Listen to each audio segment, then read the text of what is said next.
motherhood doesn't come alone.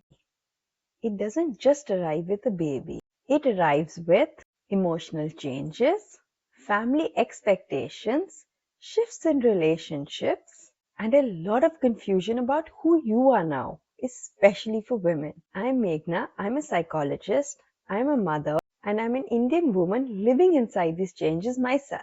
I work with women and families professionally, but I'm also personally navigating things that we don't talk about openly enough. Motherhood, marriage, emotional labor, and identity changes inside the Indian household. When I became a mother, I went through so much, and there was nobody to talk to about all these changes that I was going through. And what I felt is that pregnancy, motherhood, being a parent sometimes can feel really lonely. And I don't want other people to feel alone the way I did. So I decided to open up my channel and make it a place for honest conversations about pregnancy, postpartum mental health, changes in your relationships in your marriage after you have a baby, parenting, and the emotional and lonely side of motherhood. Not perfect motherhood, but real motherhood. The journey of motherhood begins with pregnancy. And when people talk about pregnancy, it's usually just very physical. Scans, supplements, weight gain, what to eat, what not to eat, delivery plans.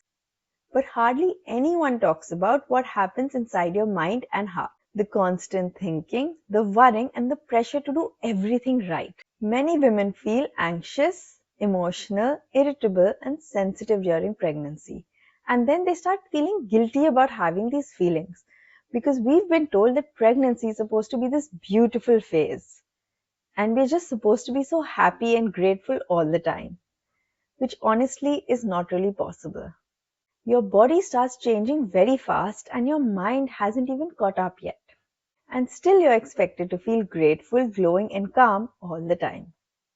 And in our Indian culture, there are so many things that we are being constantly told. Don't think negative thoughts. Stay calm for the baby. Everything you feel will affect the child. Our society has made us believe that if we feel anything else apart from being calm and happy, we are bad mothers. While the intention might be good, in reality, psychologically, this creates fear and pressure, not emotional safety, the thing that we mothers need most. And another very important thing is missing here. We prepare so much for delivery and very little for what happens after the baby actually arrives. The emotional shift into motherhood.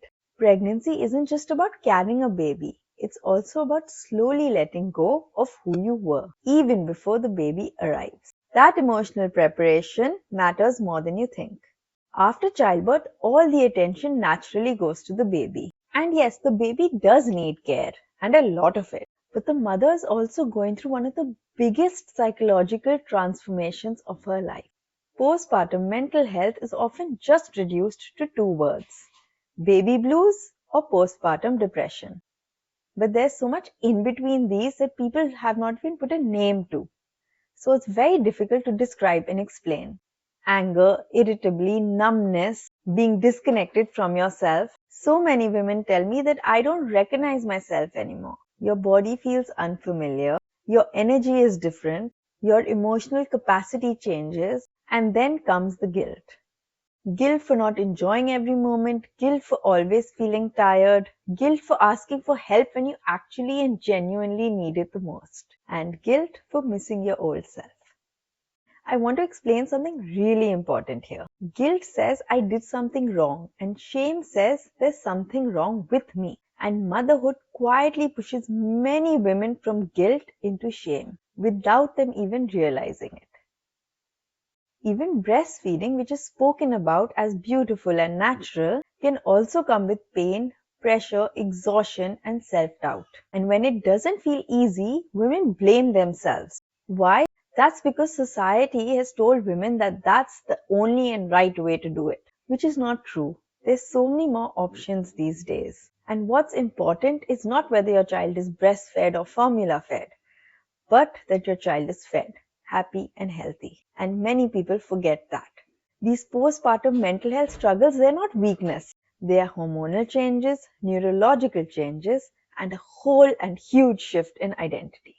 You are not failing, you are adjusting into a whole new reality of who you are. Motherhood doesn't happen in isolation. It happens in marriages, families, and cultural systems.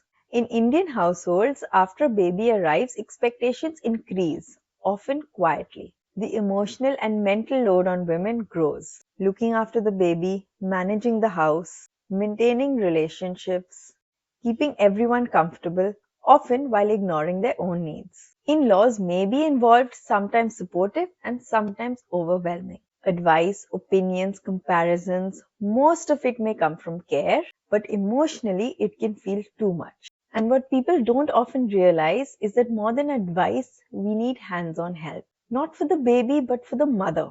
Because the mother is looking after the baby. It's a mother who actually and genuinely really needs the help. The joint family system in some households can be a blessing, but sometimes it can also blur boundaries. Parenting disagreements come up between partners and between generations. And many women feel stuck in the middle trying to keep everyone happy. I want to say this clearly. These struggles are not because families are bad.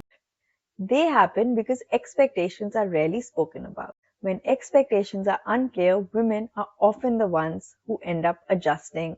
And setting boundaries in this stage often feels uncomfortable and is wrapped up in a lot of guilt. But boundaries are not rejection, they are protection. Protecting your mental health is not selfish, it's necessary. As we start parenting, our own childhood experiences often come up without warning. How we were comforted, how emotions were handled, what was allowed, what was shut down. Many parents today feel confused. Am I doing too much? Am I doing too little? Emotionally supporting a child doesn't mean doing everything for them. It means being present.